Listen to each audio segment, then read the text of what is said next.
Ya, pemirsa, pemerintah meminta kepada seluruh pihak mulai melakukan antisipasi lonjakan mobilitas masyarakat menjelang akhir tahun. Selain masyarakat juga diminta waspada terhadap potensi lonjakan kasus penularan COVID-19 pada masa liburan Natal dan Tahun Baru. Sebentar lagi kita akan memasuki dengan adanya peningkatan mobilitas yang cukup tinggi. Bahkan sebelum libur Natal dan Tahun Baru, perlu meningkatkan kewaspadaan kita. Mengingat pengalaman kita pada tahun sebelumnya, yaitu sepanjang akhir tahun 2021 hingga awal nanti 2022 tidak terjadi lonjakan. Karena itu Demikian pernyataan Wakil Presiden RI Ma'ruf Amin yang meminta seluruh pihak mulai melakukan antisipasi lonjakan mobilitas masyarakat menjelang akhir tahun. Wapres juga meminta masyarakat waspada terhadap potensi lonjakan kasus penularan COVID-19 pada masa liburan Natal 2021 dan Tahun Baru 2022. Wapres berharap tidak terjadi lonjakan pergerakan masyarakat di berbagai daerah. Sementara itu terkait mobilitas internasional, Wapres menekankan pentingnya screening yang ketat, baik terhadap wisatawan asing maupun warga negara Indonesia yang melakukan perjalanan ke luar negeri. Pasalnya mobilitas internasional dapat menjadi celah masuknya varian baru COVID-19 apabila tidak disikapi dengan tegas. Dengan demikian, mitigasi yang baik pun diperlukan agar pelaksanaan pemberlakuan pembatasan kegiatan masyarakat bisa tetap terkendali. Di samping mitigasi, pemerintah juga mengingatkan tentang pelaksanaan testing, tracing, treatment, dan vaksinasi COVID-19 juga perlu terus ditingkatkan. Jakarta, Tim Liputan, Adexcel.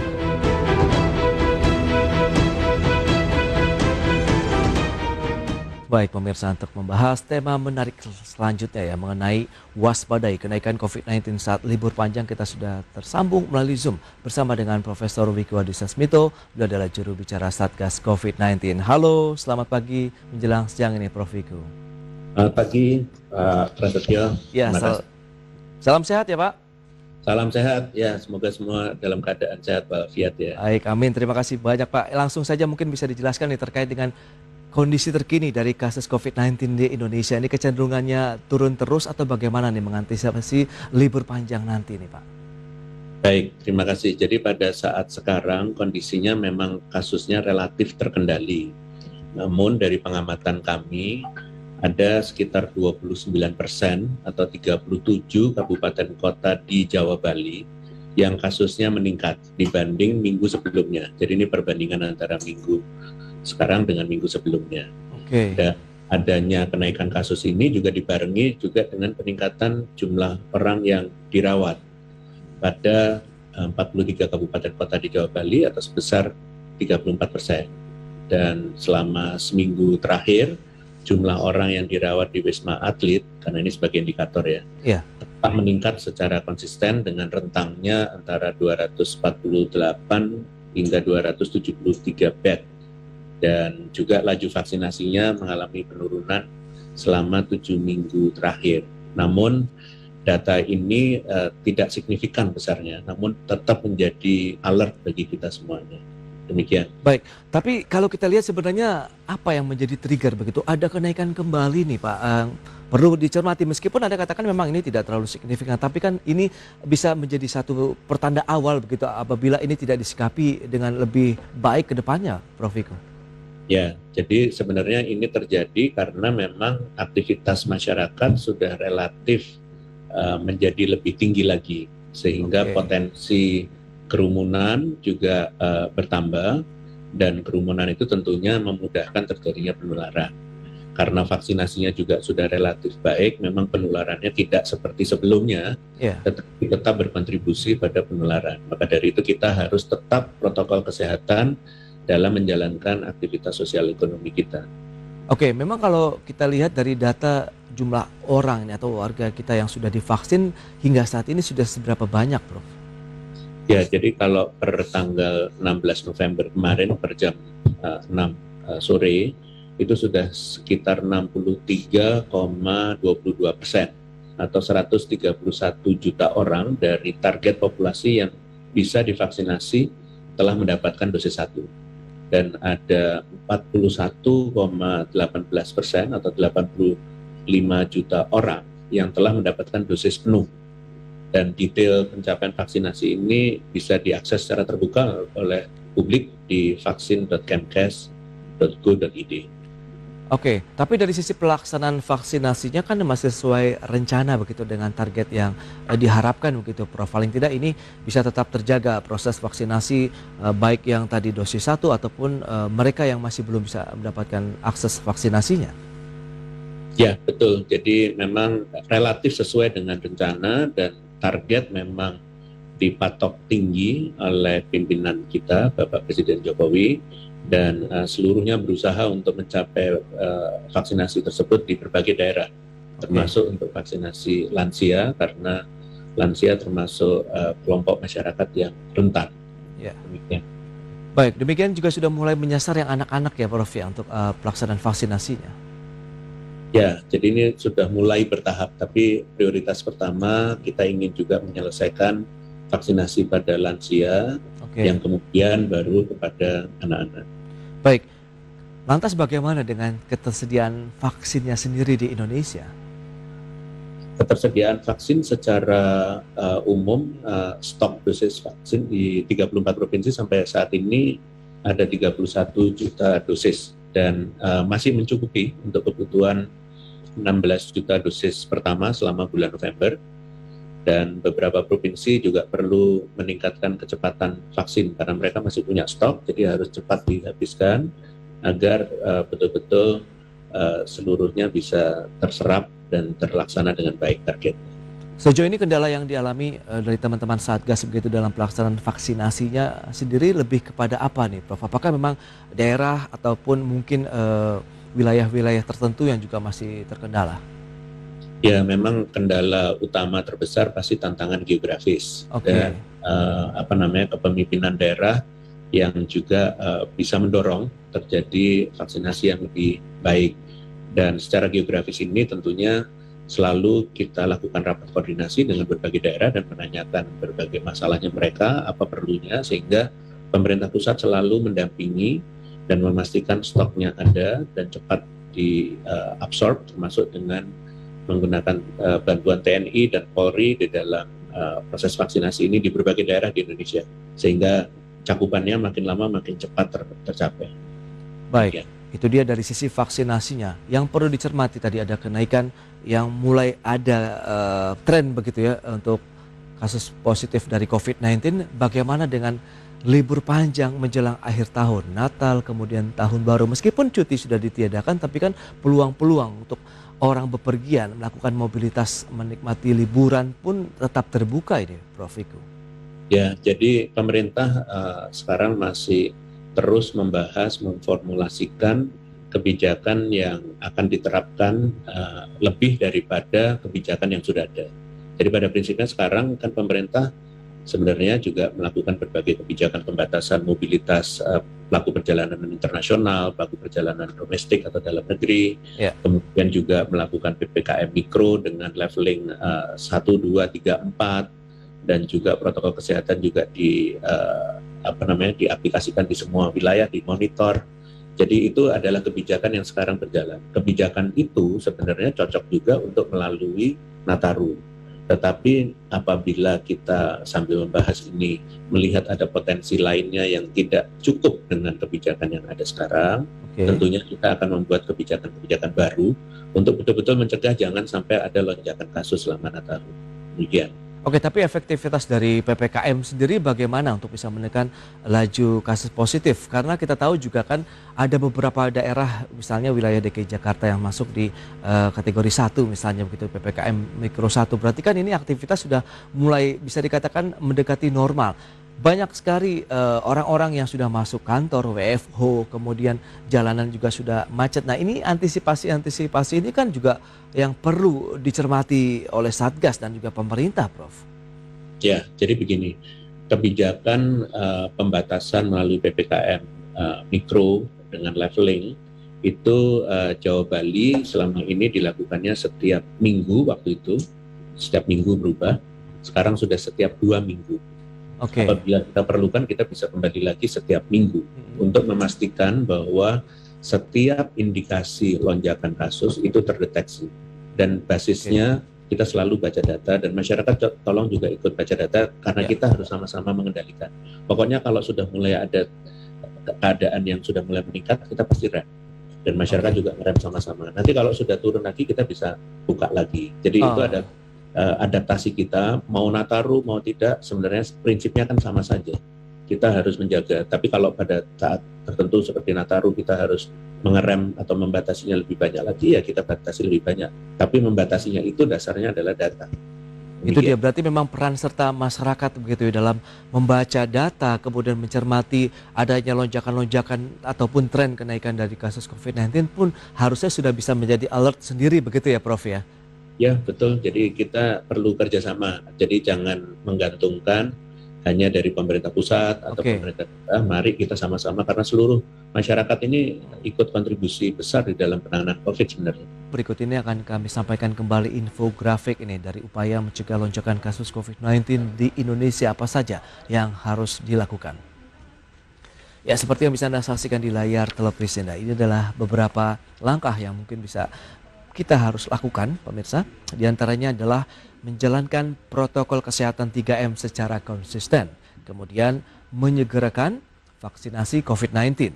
Inisiatif untuk melakukan testing, mengetahui risiko penularan sebelum melakukan kegiatan. Kemudian juga ada mematuhi kebijakan yang berlaku saat ini tentunya yang sudah diterapkan oleh pemerintah. Dan kita akan update bagaimana dengan situasi COVID-19 di Indonesia per 15 November pukul 12 siang. Ya, kita lihat kasus aktif mencapai 8.522 atau sekitar 496, ada sedikit penambahannya. Kemudian ada spesimen 243.422, suspek 3.845. Sementara konfirmasi secara keseluruhan ada 4.251.076 dan sembuh 4.098.884 dengan jumlah warga ataupun pasien yang meninggal 143.670.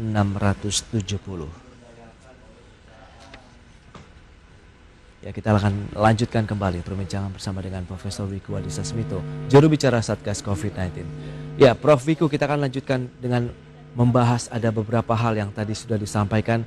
Protokol kesehatan yang memang ini nampaknya harus menjadi bagian lifestyle-nya warga Indonesia, begitu ya Prof? Ya betul, jadi memang protokol kesehatan itu salah satu dari 3 tameng lah yang digunakan untuk melindungi masyarakat. Pertama adalah 3M, yang kedua 3T, yang ketiga adalah vaksinasi. Dan itu tidak boleh salah satu atau salah dua, harus 3-tiganya supaya betul-betul kita bisa melindungi dengan baik. Oke, lantas strategi apa saja yang sudah disiapkan dan mungkin bisa segera diterapkan apabila tadi tren yang sudah terbaca seperti yang Profesor sampaikan tadi di segmen sebelumnya, ini kita bisa mengantisipasinya dengan lebih cepat begitu? Jadi kita sudah membaca data setiap minggu terhadap potensi kenaikan. Jadi setiap saat kita akan baca dan kita akan sampaikan pada publik, termasuk juga koreksi kebijakan apabila diperlukan. Dan fasilitas kesehatan yang ada juga seluruhnya di standby kan, karena kita juga memiliki fasilitas kesehatan yang selama ini digunakan untuk penanganan COVID, isolasi terpusat juga. Kita tidak ingin fasilitas tersebut digunakan karena ada korban. Tapi maka dari itu kita selalu melihat dari datanya dan kita bermain gas rem dari kebijakannya dari PPKM Mikro level-level itu tadi. Dan itu setiap minggu kita selalu update kepada masyarakat tentang kondisinya. Oke, nah lantas bagaimana dengan masyarakat yang masih ingin melakukan bepergian nih pada saat libur Natal kemudian Tahun Baru nanti, Prof? Ya, memang pemerintah juga sudah melakukan modifikasi, salah satunya juga menghapus cuti bersama Nataru, dan modifikasi seperti ini sebenarnya harus dipahami oleh masyarakat bahwa pemerintah itu ingin betul melindungi kesehatan masyarakat dan keselamatan, karena sudah dari awal sampai dengan sekarang masa pandemi selalu ada libur panjang, selalu diikuti 2-3 minggu berikutnya dengan kenaikan kasus. Kita sekarang harus buktikan di dalam Nataru ini tidak terjadi kenaikan 2-3 minggu kemudian. Sampai kapanpun nggak boleh naik. Kalau kita bisa sampai tidak naik sama sekali, itu menunjukkan bangsa kita adalah bangsa yang belajar. Bukan hanya pemerintah, masyarakatnya bisa bekerja sama dengan pemerintah untuk bersama-sama melawan COVID. Mari kita buktikan, memang kadang-kadang tidak sesuai dengan keinginan kita yang mungkin ingin berlibur, tetapi potensi berlibur, berkerumun, itu berpotensi menimbulkan penularan. Jadi bisa diganti dengan aktivitas lainnya yang tidak ada kerumunan, sehingga tidak terjadi penularan. Demikian. Baik, tapi kalau kita lihat tadi, setiap libur panjang pasti ada kenaikan. Berarti memang ini menjadi satu warning juga tentunya bagi masyarakat luas begitu, bahwa memang pada saat kita melakukan bepergian menikmati liburan panjang di situ justru ada potensi ya Prof ya untuk adanya penularan begitu. Tapi kan belakangan ini banyak sekali tempat-tempat wisata begitu, tidak usah jauh-jauh di daerah remote areanya DKI Jakarta saja, Puncak, Bogor dan lain-lain, itu kan setiap weekend jalanan penuh, kemudian tempat-tempat makan pun penuh ini Prof. Nah bagaimana nih menyikapi kondisi mereka tidak bepergian jauh Prof, tapi justru wilayah-wilayah remote area ini yang justru disasar saat ini? Ya, jadi sebenarnya fasilitas publik, tempat-tempat wisata, tempat-tempat yang bisa dikunjungi oleh masyarakat, itu harus pengelolanya, harus betul-betul mampu mengelolanya. Kalau enggak, kita juga akan bisa melakukan penutupan. Kalau jadi penumpukan di situ, pertama pakai screening dengan Peduli Lindungi, itu sudah salah satu cara memastikan bahwa orang yang masuk adalah orang-orang yang relatif sehat karena sudah divaksin. Kemudian di setiap fasilitas itu harus ada Satgas Prokes 3M-nya. Jadi kalau orangnya sudah masuk ke fasilitas, ke tempat kebun binatang atau apapun, pastikan di situ ada satgasnya yang bertanggung jawab memastikan semua orang prokes, jaga jarak, menggunakan masker, dan kapasitasnya dibatasi. Kalau sudah terlalu penuh, ya harus ditutup, harus dibatasi. Dengan cara seperti itu, dan masyarakat mohon ikut saling mengontrol orang lain dengan sopan ya, dengan baik, sehingga karena ini kita sama-sama menjaga keadaan yang baik ini, jangan sampai jadi penularan. Oke, kerjasama dengan pihak lain, apakah baik dari pihak keamanan ataupun pemerintah daerah begitu dalam mengantisipasi lonjakan-lonjakan pada saat libur weekend ataupun panjang nanti di akhir tahun ini seperti apa sih Prof? Jadi mereka bisa bersikap tegas juga nih bagi warga yang mungkin tidak memenuhi standar protokol kesehatannya. Ya, jadi memang pemerintah tugasnya Satgas Prokes 3M maupun juga PPKM Mikro yang ada di kelurahan desa dan juga di fasilitas publik harus memastikan tugasnya adalah melakukan pencegahan. Berarti kan sosialisasi, pastikan tentang Prokes 3M. Yang kedua adalah pembinaan. Jadi kalau ada yang tidak melakukan Prokes 3M, maka dia harus melakukan tindakan pembinaan. Dan yang ketiga adalah fungsi pendukung. Jadi apabila ada sesuatu, mereka sudah siap untuk mendukung, termasuk pelaporan data. Jadi apapun yang terjadi di lapangan, sebenarnya pemerintah daerah, otoritas di daerah itu tahu, otoritas di pusat pun juga tahu. Kita tahu seluruh kondisi di lapangan, dan kalau tidak dilakukan pencegahan, kita akan bisa melakukan intervensi. Jadi itu struktur yang kita lakukan. Tetapi kembali lagi, tidak ada yang sempurna. Maka dari itu caranya adalah masyarakatnya harus ikut bertanggung jawab. Karena penyebabnya juga masyarakat juga kan. Tapi kalau masyarakat clean, jadi kita tuh bisa menikmati suatu keadaan yang adaptif terhadap kondisinya. Kalau kondisinya levelnya baik, ya berarti kita bisa aktivitas lebih banyak daripada yang levelnya lebih tinggi. Demikian. Itu dia, berarti disiplin, kemudian kesadaran tinggi dari masyarakat begitu yang paling utama saat ini yang bisa membentengi diri kita sendiri, keluarga maupun lingkungan ya dalam penularan COVID-19 begitu Prof. Ya betul. Jadi ini kan modal kita, karena kalau kita paksakan dan ternyata terjadi peningkatan penularan, peningkatan kasus, maka akan dilakukan rem yang akan mempengaruhi ekonomi dan sosial. Ini yang harusnya kan kita hindari. Semua orang nggak akan suka dengan kondisi ekonomi yang terbatas. Itu dia, berarti pola gas dan rem ini masih akan terus diberlakukan ya, sambil menyikapi tadi berdasarkan data-data, adakah tren atau tidak begitu yang menjadi salah satu kebijakan yang diambil oleh Satgas COVID-19 maupun pemerintah begitu Prof.